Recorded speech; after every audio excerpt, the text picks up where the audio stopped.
Good morning sa bawat isa sa atin. Now, the title of our message this morning is True Lordship. Ulitin ko, True Lordship.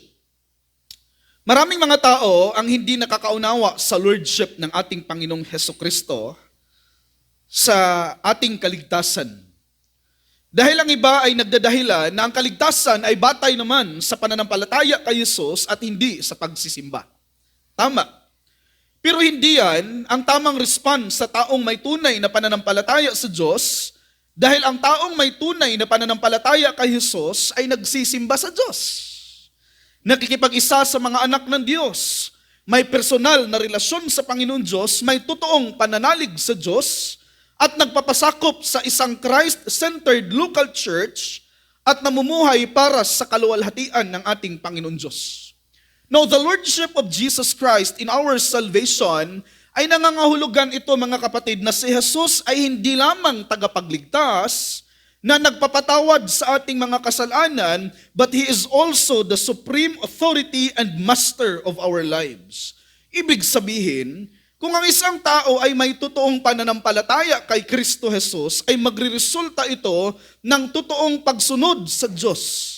Paglilingkod sa Diyos, pagmamahal sa salita ng Diyos, pagpapahalaga sa salita ng Diyos dahil hindi magkahiwalay ang totoong pananalig kay Kristo Jesus at totoong pagsuko sa kanyang rule na magresulta sa atin ng totoong pagsunod sa Diyos.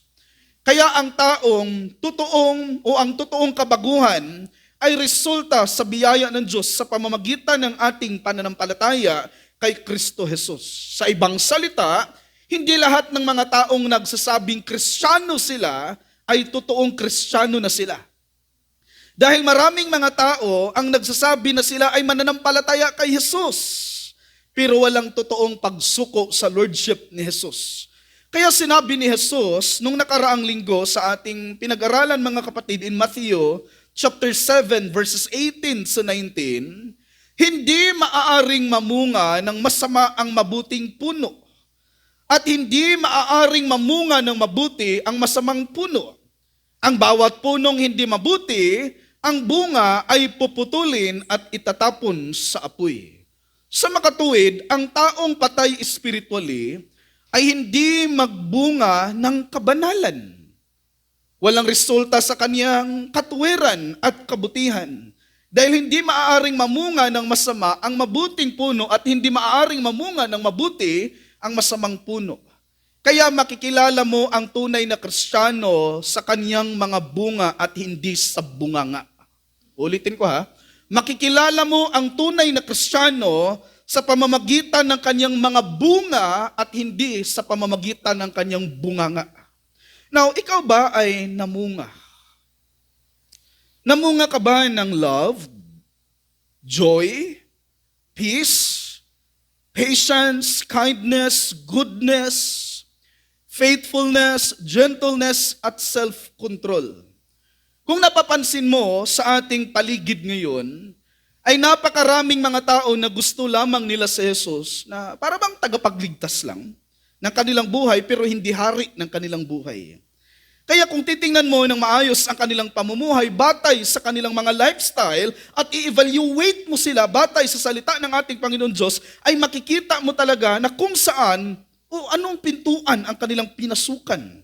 Sa makipot ba o sa maluwag ba na pintuan? Kung ang tao ay namumuhay sa pagiging convenient, madali, at walang self-denial, yan ay isang patunay na naglalakbay ang tao na yan sa maluwag na daan. Kung ang tao naman ay namumuhay sa self-denial at sumunod sa salita ng ating Panginoon Diyos, ay nangangahulugan yan na itong tao na ito ay naglalakbay sa makipot na daan. Sa ibang salita, makikilala natin ang taong tunay na sumusunod sa Diyos sa pamamagitan ng kanilang mga bunga. Dahil may mga tao na gustong sumunod sa Diyos, pero dahil lang pala yun sa mga physical na benefits na nakukuha nila mula sa Panginoon Diyos. Masasabi natin na ang mga taong ito ay sumunod lamang kay Jesus na may superficial or insincere reasons imbes na magkakaroon sila ng genuine faith kay Kristo Jesus pero ginagamit lamang nila si Jesus upang makuha ang kanilang makasariling layunin. Instead of having a true commitment, but they are driven by the benefits, cultural pressures, or personal agendas associated with Christianity. May mga tao talagang gusto ang mga benefits mula sa Diyos pero walang halaga sa kanila ang Diyos. Now, gusto ko yung sinasabi ni R.C. Sproul, mga kapatid. Sabi ni R.C. Sproul, the natural man's sin, sabi niya, the natural man's sin is precisely this. He wants the benefits of God without God Himself. When people use God to achieve personal comfort or success, God is reduced to a tool, while the person's own comfort remains the ultimate idol. Sa Tagalog pa, ang kasalanan ng likas na tao ay tiyak na ito. Gusto niya ang mga kapakinabangan ng Diyos na wala ang Diyos mismo. Kapag ginagamit ng mga tao ang Diyos para makamit ang personal na kaginhawaan o tagumpay, ang Diyos ay nagiging isang kasangkapan habang ang sariling kaginhawaan ng tao ay nananatiling pinakahuling idolo. Tama si R.C. Sproul. Kung ang pagiging komportable, success or achievement sa buhay ang nagiging dakilang layunin, ay pinapalitan na nito ang Diyos kung saan siya ang nararapat na maghari sa ating mga buhay. At ang pagpili sa komportable, success or achievements in life over Jesus ay isang kasalanan sa idolatry. And only those who experience the grace of the Lord ang makakakita niyan. Na magbunga ito ng repentance at totoong pagsamba sa Panginoon Diyos sa pamamagitan ng pananampalataya kay Kristo Jesus. In other words, I want you to note with this, authentic faith demands a reorientation of the heart, valuing the Creator above His creation and desiring His presence over merely His provisions. Napapansin ko sa mga tao ngayon ay napakaraming nabulag sa self-achievement. Amen? Naakala nila na kapag meron silang trabaho, maganda ang kanilang trabaho, nakapasa sila sa exam, sa paaralan, na-promote sila sa trabaho, malaki ang income nila o kaya'y nagbunga ang kanilang mga negosyo, ay okay na sila sa Diyos. Kahit hindi sila sumusunod sa salita ng Diyos. Nais kong linawin ito, kapatid, for your own good, higit sa lahat for the glory of God.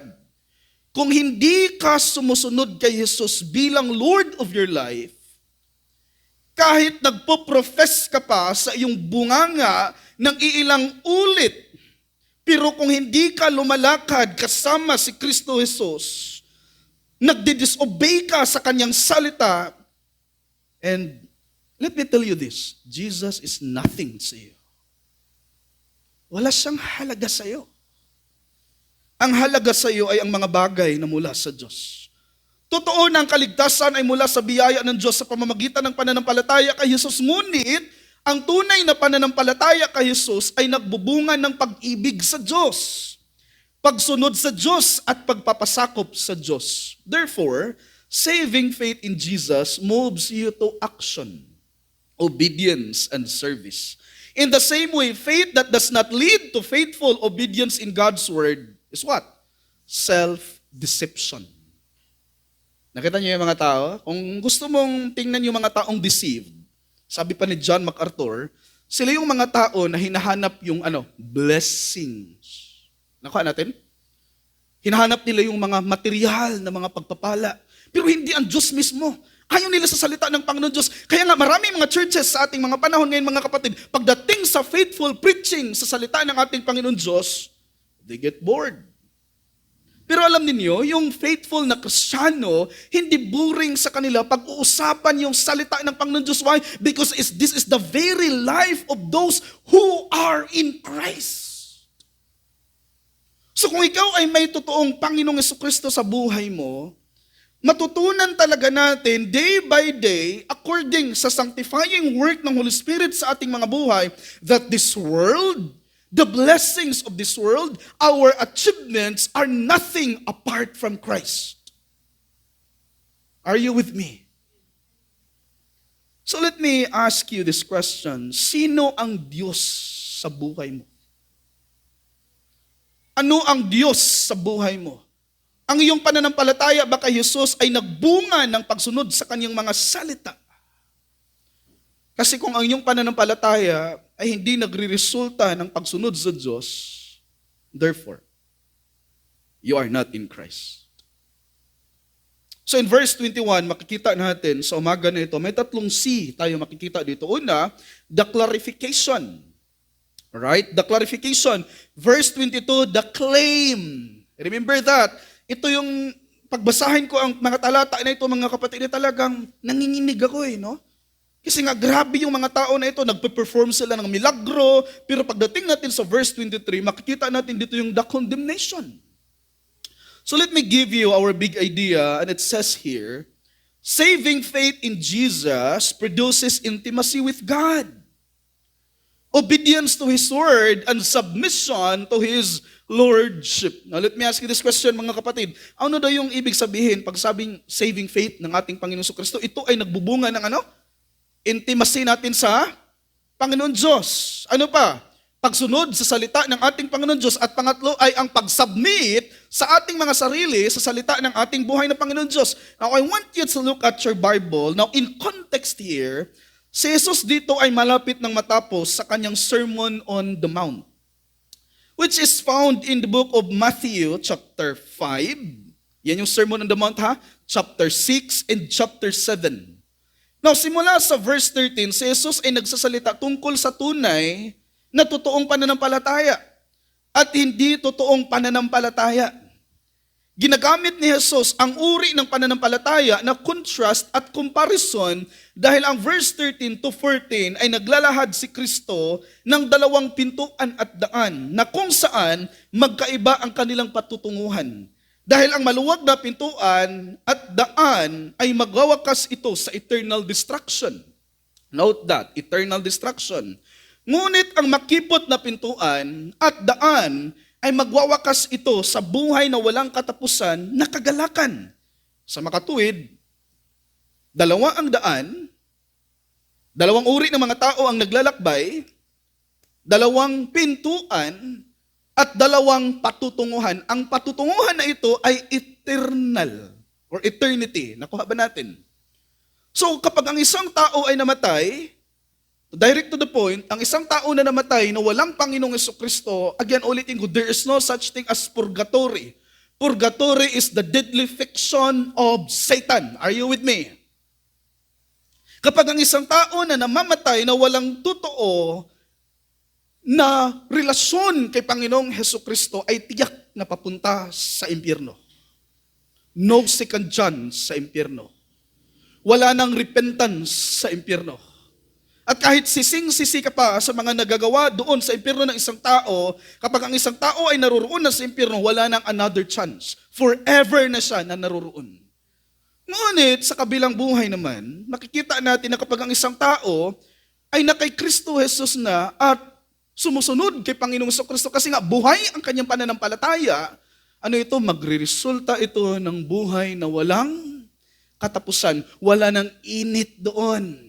At yung init na nandito ngayon, kapag ang isang tao ay naroroon sa impyerno, ay nako, indescribable yung init na naroroon.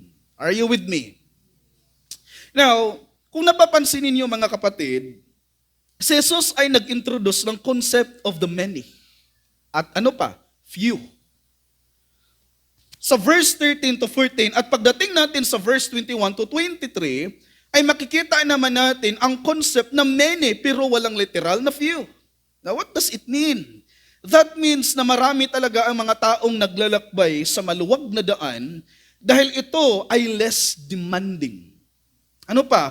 No self-denial at no submission to the Lordship of Christ. Gusto nga nila ang mga benefits from the Lord, but they don't want the Lord Himself. Gusto nila ang trabaho, pero ayaw nila sa nagbibigay ng trabaho. Gusto nila ng regalo, pero ayaw nila sa giver ng regalo. Yan yung mga characteristics ng mga tao na naroroon na naglalakbay sa maluwag na daan. Pagdating sa Matthew chapter 7 verses 15 to 18, ginagamit ni Jesus muli ang contrast sa dalawang uri ng tao sa pamamagitan ng imagery na kilala sa agrarian culture tulad ng sheep, wolves. What else? Grapes and figs, thorn bushes and thistles, good trees and bad trees, and good fruit and bad fruit. Habang nakapundasyon ang idea na ito sa isip ng kanyang mga hearers o sa listeners si Jesus sa Sermon on the Mount, he goes on to apply these truths to the spiritual state of all within his hearing. Sa mga talatang ito ay nagpapakita si Jesus ng dalawang uri ng mga tao na lalapit sa kanya. Sabi dito, on that day. Note that. Nakita niyo yung sinasabi sa Biblia? On that day. Meaning, the last day. Ito ang nakatukoy sa the day of judgment, the great day fixed by God and unknown to angels and men, and which will be terrible to some. At pastor? Ito ang araw din na matagal nang inaantay, inaasam-asam ng mga mananampalataya kay Kristo Jesus. So kung ikaw ay na kay Kristo Jesus, hindi ito nakakatakot sa atin ang pagbabalik ni Jesus. Klaro? Bakit, pastor? Ito ay ang dakilang comfort natin sa Panginoon Diyos. Why? Because kapag babalik na si Panginoong Jesucristo, hindi na natin mararanasan ang totoong kasakitan. Wala ng sufferings, wala ng kasalanan. And we will be with the Lord forever. Now, on Judgment Day, note this, sa araw ng paghuhukom, ito ay araw ng kagalakan ng mga tunay na mananampalataya at sumusunod kay Jesus. Note that, totoong mananampalataya at sumusunod kay Jesus. Ngunit, ito rin ay ang araw na nakakatakot sa mga taong ayaw sumunod sa Diyos dahil patay ang kanilang pananampalataya sa Diyos. So on Judgment Day, many will come to Jesus at sasabihin nila ang mga mabubuting nagagawa nila. Tama po ba? No? Lord, Dora ba sa Living Word, Lord, ay under ako ni Pastor Bien. Who is Pastor Bien? Harapan sa Diyos, he's nothing. Saved only lang din yun by the grace of the Lord. Hindi pwede na ako yung mamamagitan sa iyo doon. Nakita natin? Hindi pwede ako yung makiusap doon, Panginoon, no? Hindi rin wala talaga. Kailangan talaga natin itong maiintindihan, mga kapatid, na on that day, si Kristo ay ang magiging judge sa mga unrighteous. At si Kristo din ang magiging advocate sa mga righteous. Is that clear? Naintindihan ba natin? Now on Judgment Day, many will come to Jesus at sabihin nila ang mga mabubuting nagawa nila at mga milagro na nagagawa nila. Pero ang mga taong ito ay walang self-denial dahil tinatawag sila ni Jesus na gumagawa ng mga lawlessness. So let us turn now to our first main point of the sermon. Ano ngayong una? The clarification. Would you say after me, the clarification? Now, sabi dito sa verse 21, not everyone who says to me, Lord, Lord, will enter the kingdom of heaven, but he who does the will of my Father who is in heaven will enter. Actually, si Kristo dito, hindi nagtuturo, mga kapatid, that salvation is by obedience. Kasi later on, makikita natin kung ano yung ibig sabihin sa salitang knew you, I never knew you. Yung sinasabi ng ating Panginoong Jesucristo sa mga nag-claim that they do this, they do that. Now, Jesus starts this passage with a negative clarification. Would you say after me, negative? Ano itong klaseng clarification ito? Negative. By saying, not everyone who says to me, Lord, Lord, will enter the kingdom of heaven. Now, obviously, when Jesus says here, not everyone who says to Him, Lord, Lord, means that everyone, look at this that everyone can call Him Lord. Klaro? Anyone, kahit sino, ay pwedeng tatawag kay Kristo na Lord. But that's not a guarantee that they will enter to heaven. Why? Because verbal confession of Jesus, ulitin ko ha, verbal confession of Jesus is not enough for everyone's salvation apart from active obedience to God's word and will because of what we call the saving faith. Is that clear? Nakuha na natin yung pundasyon sa salvation? Sa makatuwid, hindi ibig sabihin na kung ikaw ay tumatawag na Lord kay Jesus, ay makakapasok ka na sa langit. Klaro ba? Bakit nga ba? Kasi nga ano yun? Verbal confession of Jesus is not enough for everyone's salvation. Sa talatang ito ay makikita natin na si Jesus ay nagbabala. Hindi lang siya nag-clarify sapagat nagbabala siya na ang tunay na pagkadisipulo ay ipinapakita sa pamamagitan ng mga aksyon at sa isang taos-pusong relasyon sa Kanya. Sa halip na mga relihiyosong salita o makapangyarihang mga gawa na ginagawa para sa personal na kaluwalhatian. In other words, mga kapatid, this verse is referring to people who profess to be Christians but they are not. Klaro? They may be participating in Christian activities. Halimbawa, they attend church. They listen to sermons. They sing Christian songs. And they attend Bible studies. But these activities, listen to me, cannot make everyone a Christian.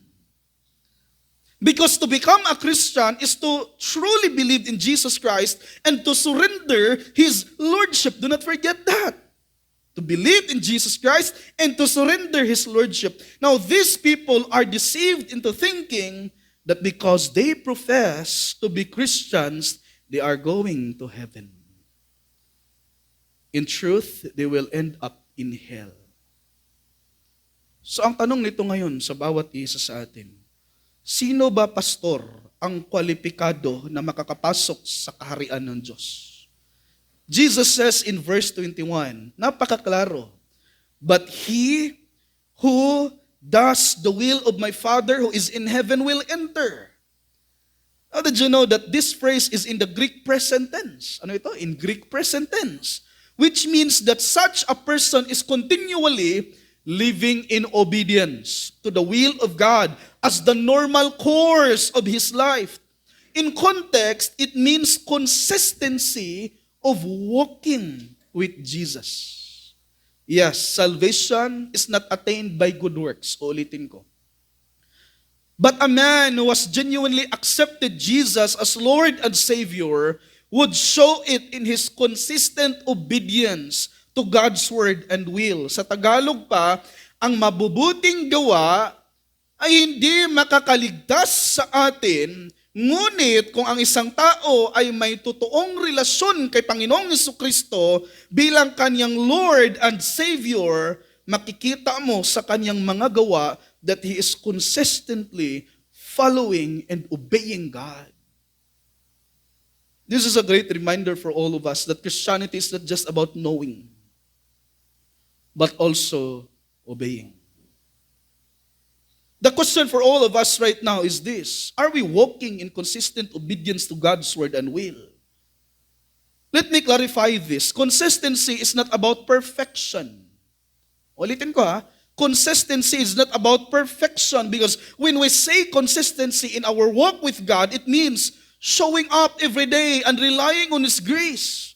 Even when you stumble, while perfection demands a flawless performance, at alam nating lahat dito, mga kapatid, that no one and none of us here can have a flawless performance, can attain perfection.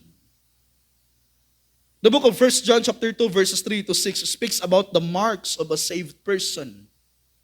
1 John 2, 3 to 6. It says here, by this we know that we have come to know Him, if we keep His commandments.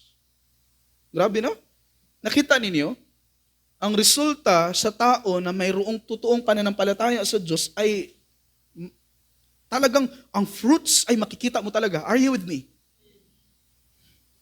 Verse 4, the one who says, I have come to know him and does not keep his commandments, ano daw, is a liar, and the truth is not in him. But whoever keeps his word, in him the love of God has truly been perfected. By this we know that we are in him. The one who says he abides in him ought himself to walk in the same manner as he walked. According to God's word, it is clear that not all who claim to be Christian are saved. Ulitin ko, not all who claim to be Christian are saved. Consistent obedience is the evidence of genuine salvation. Now, let me quote Sinclair B. Ferguson sa kanyang libro na nagtitulo A Heart for God. Sabi niya, there is no such thing as genuine knowledge of God that does not show itself in obedience to His word and will. Ulitin ko ha. There is no such thing as genuine knowledge of God that does not show itself in obedience to His word and will. The person who wants to know God but who has no heart to obey Him will never enter the sacred courts where God reveals Himself to the soul of man. God does not give divine knowledge to those who have no desire to glorify Him. In other words, if you're gonna put this in a very short sentence, it means genuine knowledge of God leads to obedience to His word and will. Passive obedience or delayed obedience to God's word are symptoms of a dead faith. That is so clear. According to a survey some years ago, 50% of the Americans claimed to be genuine Christians. But with the lifestyle that we observe amongst many of them, we doubt if it will reach 50%. The purpose of this survey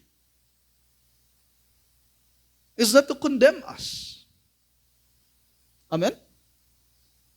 But to help us na i-examine natin yung mga sarili natin kung talaga bang totoo yung pananampalataya na meron tayo kay Panginoong Hesus. Is our faith in God nag-produce ba sa atin ito ng obedience? Faithfulness sa Panginoon Diyos. Nagiging sensitibo ba tayo sa kasalanan? Nakikita ba natin yung mga sarili natin na talagang biyaya lang talaga ng Panginoon Diyos ang nagiging dahilan kung bakit tayo may kaligtasan? Bakit nga ba? Because every time we committed sin against God, but because of God's grace in our lives, nagiging sensitibo tayo and we ask God to cleanse us. At akayin niya tayo na magagawa natin yung mga bagay na ninanais ng Panginoon Diyos para sa ating kabutihan at higit sa lahat para sa kanyang kaluwalhatian. The book of 2 Timothy chapter 3 verses 1 to 5 says, but realize this, that in the last days difficult times will come.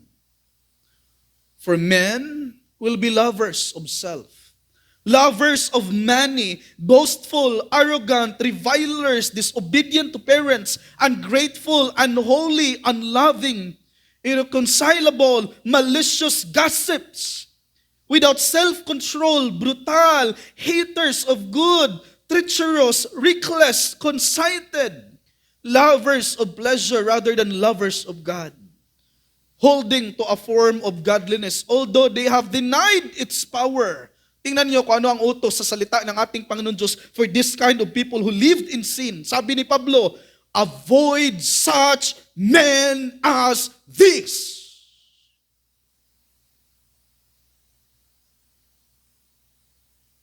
Mga believers, young people and not young people, all of us here right now, let me ask you this question. Who are your best friends?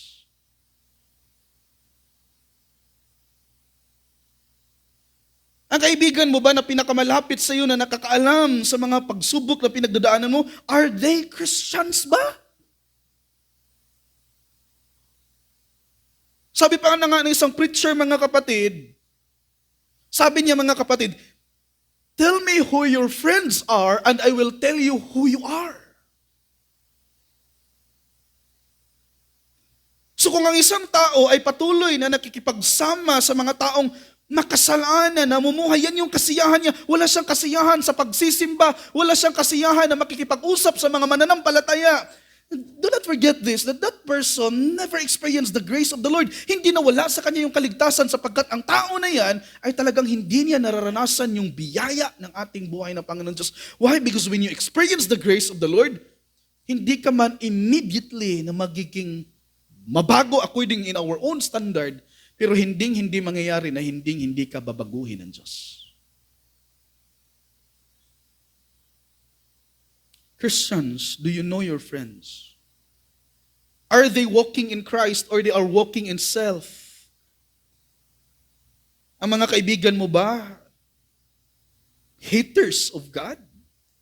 The Bible is so clear, avoid them if they will not listen to you dahil walang halaga sa mga baboy at aso ang salita ng Panginoon Diyos. Now in verse 21, we see here the qualification to enter to heaven are those who are doers of God's word, because of their faith that is proactive. In verse 22, look at this, the claim. Tingnan niyo ha, sabi sa 22, many will say to me on that day, Lord, Lord, did we not prophesy in your name? And in your name cast out demons, and in your name perform many miracles? Now remember the words that Jesus has here, many will say to me. On that day, that Lord, Lord. Ano pa ang ginagawa nila, mga kapatid? We need to note that the fact that it says many professors of Christianity will end up in hell. Another note that these people made certain claims. Ano yung una nilang ginagawa? Batay dito sa talata na ating binabasa. Nagpropesiya sila sa pangalan ni Jesus. Ano pa ang pangalawa? Nag-cast out sila ng demon sa pangalan ni Jesus. Ano ang pangatlo? Nag-perform sila ng mga milagro sa pangalan ni Jesus.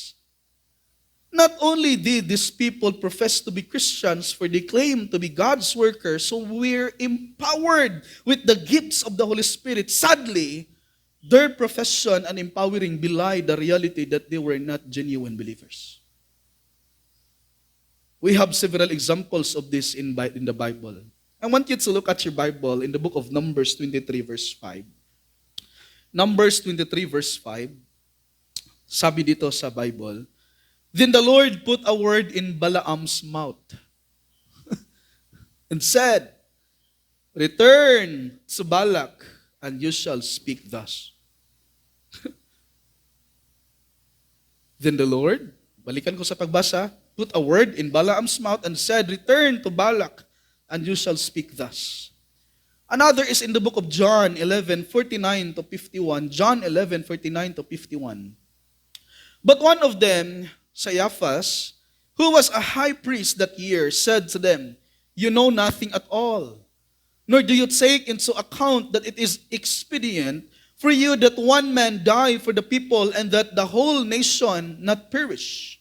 Now, he did not say this on his own initiative, but being high priest that year, he prophesied that Jesus was going to die for the nation. Another is in the book of Matthew, chapter 10, verses 1 to 4. Ito ngayon, mga kapatid, makikita natin. Matthew 10, 1 to 4. Jesus summoned his 12 disciples and gave them authority. Ano ang binigay ni Kristo? Authority to what? Over unclean spirits. To what? To cast out demon. And to heal every kind of disease and every kind of sickness. Now, remember that sa disciples si Jesus, lahat ba talaga yung genuine? Hindi. Kasi merong isa doon na Judas. Tama ba? Pero kasama si Judas, na binigyan ng ating Panginoon Diyos ng authority to what? Over unclean spirits, to cast them out, and to heal every kind of disease and every kind of sickness. Now, look at sa verse 12. Now, ito yun eh. Napakaklaro sa context. Now, the names of the 12 apostles are this: The first, Simon, who is called Peter, and Andrew his brother, and James the son of Zebedee, and John his brother, Philip and Bartholomew, Thomas and Matthew the tax collector, James the son of Alphaeus and Thaddeus, Simon the Zealot, and look at this, pinahuli. Nakahuli ang bida. And Judas Iscariot, the one who betrayed him. Now, the question for us right now is this. Why does God empower people who don't have a genuine relationship with Him? Are you with me? Ulitin ko ha. Why does God empower people who do not have a genuine relationship with Him? You know the answer? Do you want to know the answer is this? Because God will honor His word. No matter who preaches it. Likewise, Jesus never said that you will know my disciples by their power. Jesus said, you will know them by their what? Fruits. Praise the Lord. Note of this, false Christians or false believers desire the power of God but not the holiness of God. Ulitin ko. False Christians or false believers desire the power of God but not the holiness of God. Ito yung nakikita natin ngayon sa social media, dati pa. Napapansin ninyo sa ating panahon ngayon? Na kapag mayroong healing ministry, pero nagtataka ako sa mga faith healers during COVID, hindi naglabas eh. Di ba? Napansin niyo yan? At sa yung mga nagpiperform ko noon ng mga milagro, at nagpapakita ng kanilang mga kapangyarihan, sa tuwing kailangan natin sila, wala sila. Pero nasa social media sila. You see that? No? I want you to look at the book of Acts 8:9-21. Acts 8:9-21. Makikita ninyo ang isang tao na ito na nagangalan ng Simon or Simon. Now, there was a man named Simon who formerly was practicing magic in the city and astonishing the people of Samaria, claiming to be someone great. Grabe, no? And they all, from smallest to greatest, were giving attention to him, saying, this man is what is called the great power of God.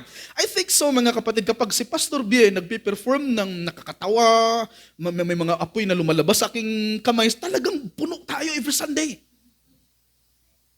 Kasi kung may apoy yung kamay ko, yung hindi nakikinig, hampasin ko ng apoy. Wow! Wow, di ba? And imagine that, siguro talagang makikinig lahat, no? Hindi pa matamaan ka ng apoy. But, look at this. Ano ang motibo ng isa? Ano ang tao nito? Claiming to be someone great. And they all, from smallest to greatest, were giving attention to him, saying, this man is what is called the great power of God. And they were giving him attention because he had for a long time astonished with his magic arts. But when they believed Philip preaching the good news, look at that, Philip, preaching the good news about what? The kingdom of God and the name of Jesus Christ, they were being baptized, men and women alike. Even Simon himself believed. Nakita ninyo? Habang nagpipreach na yun, si Philemon, ano nangyari? No, si Philip, ang nangyari mga kapatid, ang mga babae at ang mga kalalakihan ay nagpapabautismo. Ito ring magician na to, naniniwala rin. No? Sino si Simon? Magician. Di ba nakita niyo na? Dati lang. Maraming mga pastor na to catch up the attention of people in their church. Ang iba sumasayaw. Nakita niyo? Di ba? Grabing tawa, pero pag tanungin mo yung mga grabing tawa, pag uwi, ano natutunan mo? Yung sayaw. Kita niyo? May the Lord be merciful unto us. Lalo na sa mga Kristiyanong naghahanap ng entertainment sa simbahan. May the Lord show His favor upon them. Amen ba?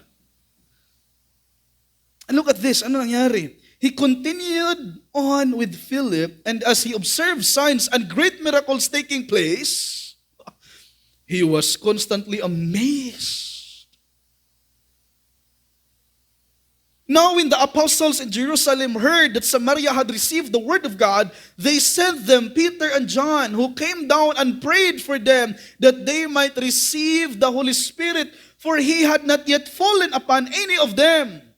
They had simply been baptized in the name of the Lord Jesus. Then they began laying their hands on them, and they were receiving the Holy Spirit. Now, look at this. When Simon saw that the Spirit was bestowed through the laying on of the apostles' hands, he offered them money, saying, tingnan nyo ha, give this authority to me as well, so that everyone on whom I lay my hands may receive the Holy Spirit. Ito yung problema sa mga tao na mahilig magpasikat ba? Amen ba? Kasi pag hindi na yan, sa mga churches ra ba na nagtuturo sa mabuting balita, hindi ra ba talaga pasikatan tong atin? Amen ba? Kasi hindi na natin nga yan yung pinaka-goal natin, pinaka-aim natin, but our hearts, nagde-desire tayo that Jesus may be known, no? The world may know about Jesus. Look at this, verse 20. But Peter said to him, may your silver perish with you, because you thought you could obtain the gift of God with money. You have no part or portion in this matter, for your heart is not right before God. This is a great reminder for all of us, mga kapatid. Let me ask you this question. Kumusta yung condition sa heart natin ngayon?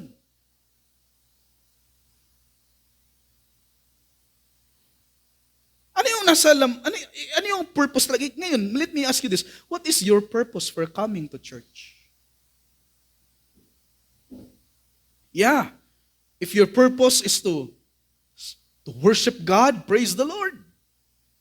But remember this, our hearts, yung puso natin, ni minsan, nagtatago dyan yung mga idols. Na akala natin sa Diyos, pero sa sarili pala natin. Look at this person named Simon, na magician. You see that? Ang context dito ay tungkol kay Simon na isang magician or sorcerer na nagtangkang bilhin ang kapangyarihan ng banal na espiritu mula sa mga apostol. Ang mga aral na mula sa mga talatang ito ay ang biyaya at espiritual na mga kaloob ng Diyos ay mga libreng kaloob ng banal na kapangyarihan, hindi mga kalakal na bibilhin, ipagbibili o manipulahin para sa pansariling pakinabang. In other words, false Christians wanted the power of God but not God Himself. Sabi pa ni Charles Spurgeon, hypocrites do not mind hearing about Christ, but they will not let Christ reign over them. Sabi. Hypocrites do not mind hearing about Christ, but they will not let Christ reign over them. Ito yung nakikita ko. Maraming mga tao ngayon na gusto nila ang mga benefits from God, pero ayaw nila sa Diyos. Gusto nila ang blessings, pero ayaw nila sa righteousness, holiness, at godliness. They wanted to learn doctrines, pero hindi talaga sila umaabot sa punto na isa sa buhay ang mga doctrines na yun. Ulitin ko ha. Ngayon, lalo na sa ating panahon ngayon, they wanted to learn doctrines pero hindi talaga sila umabot sa punto na isa sa buhay ang mga doctrines na yun. Studying doctrines are essential to live a life that honors God. So the design for studying doctrines is to equip believers with a solid foundation for faith, deepens our relationship with God, and guides us in our daily obedience and worship to God. Therefore, the very essence of studying doctrines is to deepen our worship, love, and service to God and His people. Why? Because right doctrine produces total reliance in God's faithfulness and to live a life of holiness. Kung nahihirapan ang mga taong nag-aaral sa Bible na i-apply ang salita ng Diyos, paano pa kaya ang mga taong hindi nagbabasa sa salita ng Diyos? Ano ang mga sinasabi sa mga taong anti-intellectualism? Huwag kang puro lang doktrina. No, di ba? Dinidiscourage ka. Huwag niyong pag-aralan yung doktrina kasi nga, hindi naman tungkol sa doktrina, tungkol naman sa obedience. Well, sa totoo lang, pwede mong ma-replika yung pagsunod sa Diyos na mali ang inyong pundasyon. Klaro?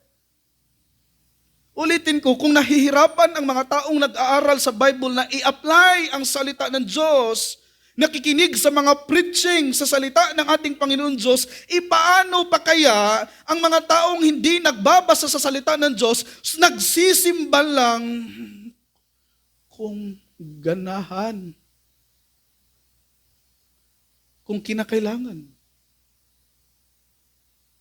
Hindi pinag-aralan ng salita ng Diyos, mga simbahan na hindi itinuturo ang salita ng Diyos.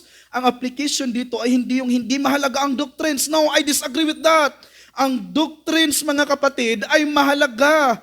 Ngunit, ang totoong natuto sa tamang doktrina ay makikita mo sa kanilang mga buhay.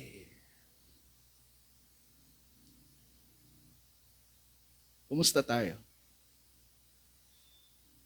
Hindi rin pwedeng sabihin natin na masama ang miracles o literal gifts, pero kung mas pinapahalagahan natin ito kaysa sa pananalig sa Diyos at sa holiness, then we are hypocrites.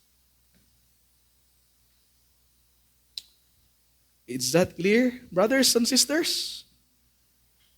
Now, in verse 21, we see the qualifications of verse 22, the claim, and not the clarification, and verse 22, the claim, at sa verse 23 naman ay condemnation. Look at sa verse 23, sabi ni Jesus, "And then I will declare to them, I never knew you, depart from me, you who practice lawlessness." Now, I could say this is the most terrifying response of declaration of Jesus. Ito yung nakakatakot na declaration ni Jesus to those who are not doers of His word. The word them here signifies or link with the word many. The word I never knew you does not literally mean that Jesus does not know them by name.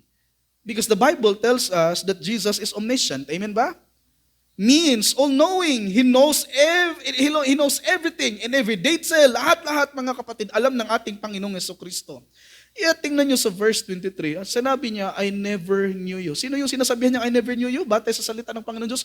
Yung mga nag-prophecy sa pangalan ni Jesus. Yung nagpapagaling sa pangalan ni Jesus. At ano yung pangatlo? Yung mga tao na nagpiperform ng miracles sa pangalan ni Jesus. Ang talata na ito ay ginagamit ng mga legalistic teachers upang manipulahin ang kanilang mga members sa kanilang mga simbahan at nag-promote sila ng good works-based salvation. Now, for us to have the biblical interpretation sa talata na ito ay kinakailangan natin i-greatly consider ang background. Now, the word new here comes from the Greek word ginosko. It signifies an intimate relational connection rather than mere intellectual awareness.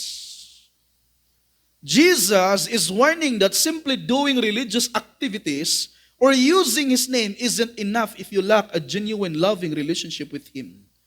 Now, the words to know also was a Hebrew idiom. Would you say after me, idiom? That represented intimate sexual relations used frequently for married couples. Now, there is a sample in there in the book of Genesis, chapter 4, verse 1. Genesis 4:1, the word of the Lord says, "Now the man had relations with his wife, Eve." Who is this man? Adam. "And she conceived and gave birth to Cain, and she said, I have gotten a man-child with the help of the Lord." Now another is in Genesis chapter 4, verse 17. "Cain had relations with his wife, and she conceived and gave birth to Enoch, and he built a city and called the name of the city Enoch, after the name of his son." Now, so the words to know give the implied idea that you could engage in sex because you had a legitimate marriage relationship. Klaro ba? With somebody who happens to be your spouse. Also, this phrase was also used of God's special intimacy with His chosen people, Israel, and implies a covenant relationship with Him. So in effect, when Jesus said, I never knew you, He's saying that He never had a relationship with these people. In other words, they are not children of God. Sa makatuwid, ang itataboy ng ating Panginoong Hesukristo on Judgment Day, hindi yung mga mananampalataya. Maliwanag po ba? Naiintindihan po ba natin? Sino yung itataboy ng Diyos? Yung walang totoong relasyon sa Kanya. At anong sinabi ni Kristo? Depart from me. The statement, depart from me, is a statement indicates that such people are given the final sentence of hell. In other words, ang bawat tao na walang personal na relasyon kay Jesus ay kanyang hukuman sa impyerno. The question, why? Jesus says, you who practice. Nakita niyo yung word na practice? Lawlessness. The word lawlessness is referring to a lifestyle of habitual disobedience to God and a rejection of His moral authority. The word lawlessness is from the Greek word anomia, meaning living as though there are no laws, referring to actions that contradict God's will. So this phrase is in the present participle in Greek and speaks of continuous, regular action. They were continually and habitually practicing lawlessness, proving that they were not children of God as they claimed to be. In other words, the kind of faith they had is no different with that of demons. That's why James says in chapter 2, verse 19, you believe that God is one. Now, this is a very parang nakakabuhay ba ng, parang nakapagpukaw ng atensyon. Yung sinabi ni Santiago, you believe that God is one, you do well. Hindi niya sinabing mali yan. Sinabi niya, you do well. The demons also believe. Ito yung shocking na sunod na statement. And shudder. The devil believes in God but living in disobedience to God. And this truth is not different to those who are saying that they believed in God but living in sin and disobedience to God. Napakaklaro sa salita ng ating Panginoon Diyos, mga kapatid. Galatians chapter 5, verse 19 to 21, or Galatians 5, 19 to 21, the word of the Lord says, hindi maikakaila ang mga gawa ng laman, pakikiapid, kahalayan at kalaswaan, pagsamba sa Diyos-Diyosan, pangkukulam, pagkapuot, pag-away-away, pagsiselos, pagkakagalit at kasakiman, pagkakampi-kampi, at pagkabahabahagi, pagkainggit, pagpatay, paglalasing, walang habas na pagsasaya, at iba pang katulad nito.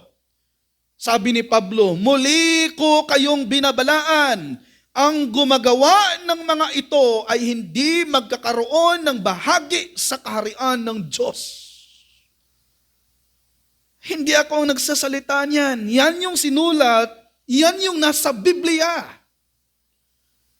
Na ang taong namumuhay sa pagkakasala ay walang parte, walang lugar sa kaharian ng ating buhay na Panginoong Diyos.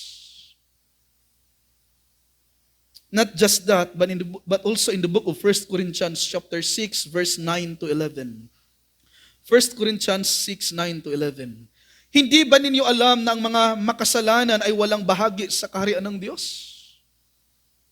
Huwag ninyong dayain ang inyong sarili, ang mga nakikiapid, sumasamba sa Diyos-Diyosan, nangangalunya, nakikipagtalik sa kapwa lalaki o kapwa babae, nagnanakaw, sakim, naglalasing, nanlalait ng kapwa o nandaraya ay walang bahagi sa kaharian ng Diyos. Ganyan ang ilan sa inyo noon. Ito yung sabi ni Paul. Christians, hindi tayo dapat matakot kung tayo ay tutuunan na kay Kristo Jesus. Tama po ba? Bakit nga ba? Kasi nga sabi pa ni Pablo dito, ganyan ang iilan sa inyo noon. If that is our life before we meet Christ, naiintindihan natin. But listen to this, if you are now in Christ, you will never walk in this manner.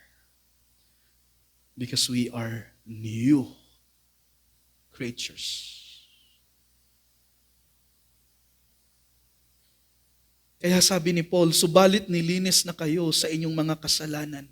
At ginagawa na kayong banal ng Diyos. Pinapawalang sala na kayo sa pangalan ng Panginoong Jesucristo at sa pamamagitan ng Espiritu ng ating Diyos. Yan yung katotohanan. Jesus saved us. Amen ba? He saved us so what? Para tayo ay susunod sa Kanya. Hindi na tayo yung alipin sa ating mga sarili. Mga alipin na tayo ngayon sa righteousness ng ating Panginoong Jesucristo, mga kapatid. Amen po ba? Dito ganun kaseryoso yung salita ng ating Panginoon Diyos sa pagtuturo na ang namumuhay sa pagkakasala ay walang bahagi sa kaharian ng Panginoon Diyos. Why? Because Jesus and sin will never be united. They are separated. So if we are in Christ, we will walk according in His Word. Another, sa Revelation chapter 21 verse 8. Subalit para naman sa mga duwag, mga taksil, mga gumagawa, nakita niyo yung present tense? Amen ba? Sa scripture, ng mga kasuklam-suklam na bagay, mga mamamatay tao, mga nakikiapid, mga mangkukula, mga sumasamba sa Diyos-Diyosan, at sa lahat ng mga sinungaling, ang magiging bahagi nila ay sa lawa ng nagliliyab na apoy at asupre. Ito ang pangalawang kamatayan. Here is the point of this message. I'm not condemning you. Are you with me? But here is the word. If you will not run to Jesus, listen to this carefully. Kung hindi ka tatakbo, palapit kay Kristo, at totoong sasampalataya sa Kanya, at susunod sa Kanya, you will never be a part of God's kingdom. Because the people who will be in God's kingdom are those who genuinely repent their sin and trusting in Jesus as their Lord and personal Savior. For those who are saying that I am a believer, pastor, pero hindi ko lang bitawan ang aking immoral na relasyon, paglalasing, pagnanakaw, katamaran, at iba pang uri ng kasalanan, actually, you are in danger. Because if you are not going to repent and turn to Jesus, walang kaibahan sa mga taong nagsasabing, Lord, Lord, did we not prophesy in your name? And in your name cast out demons, and in your name perform many miracles? At ano ang reply ni Jesus? I never knew you. Jesus assures that those who do not have an intimate relationship with Him through faith in Him and submission to His Lordship will be cast out into the lake of fire. At sabi rin sa salita ng ating buhay na Panginoon Diyos in the book of Romans chapter 6 verses 1 to 2. What shall we say then? Are we continue in sin so that grace may increase? May it never be. How shall we who died to sin still live in it?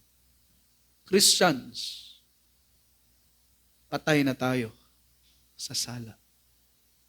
At buhay na tayo kay Kristo. At makakasunod tayo kay Kristo dahil ang righteousness ni Kristo ay Kanyang idinamit sa bawat iisa sa atin na totoong sumasampalataya sa Kanya. Choose Jesus and Him alone. For me, kung hindi man masisira yung isip ko, I will choose Jesus. Though hindi madali ang pagsunod sa Kanya dahil napakakipot ng pintuan at daan, ngunit ang pangako ng Diyos nito sa atin sa pamamagitan ng pananampalataya ni Kristo Jesus ay buhay na walang katapusan.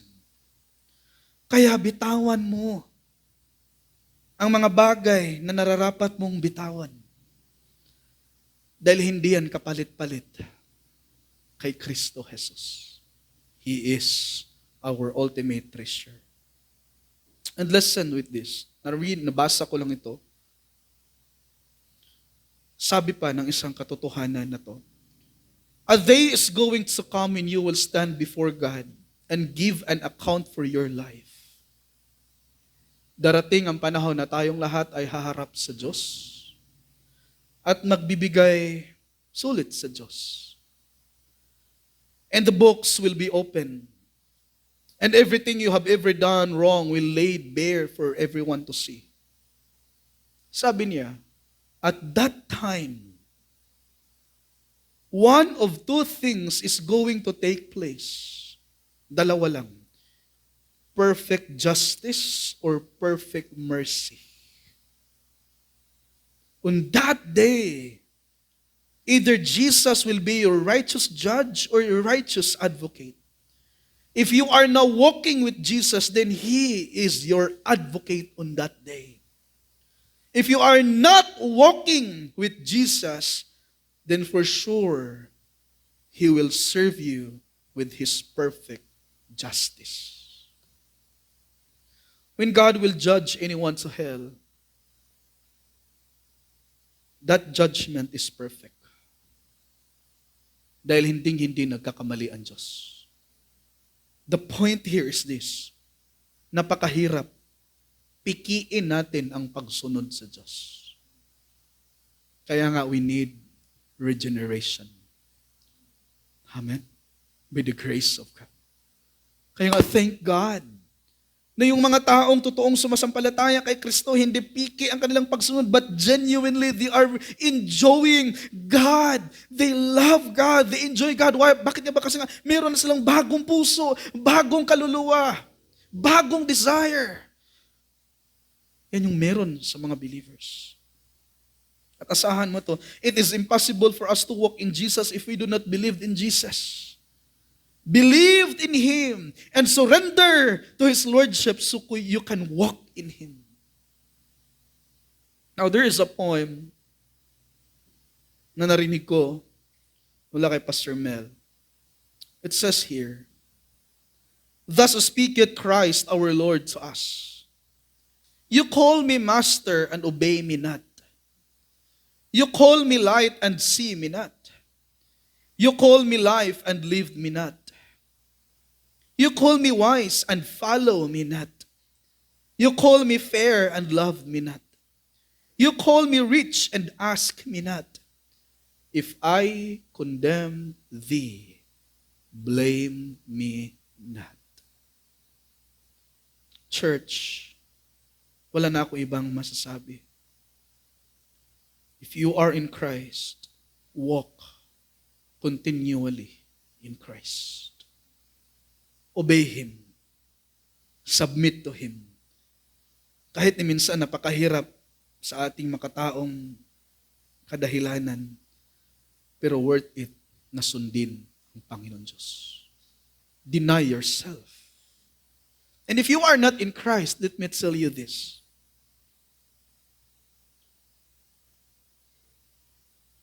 Hell is real. Hell is real. And your only hope is Jesus. Kaya tumakbo ka kay Kristo. Si Kristo yung gawin mong kanlungan mo.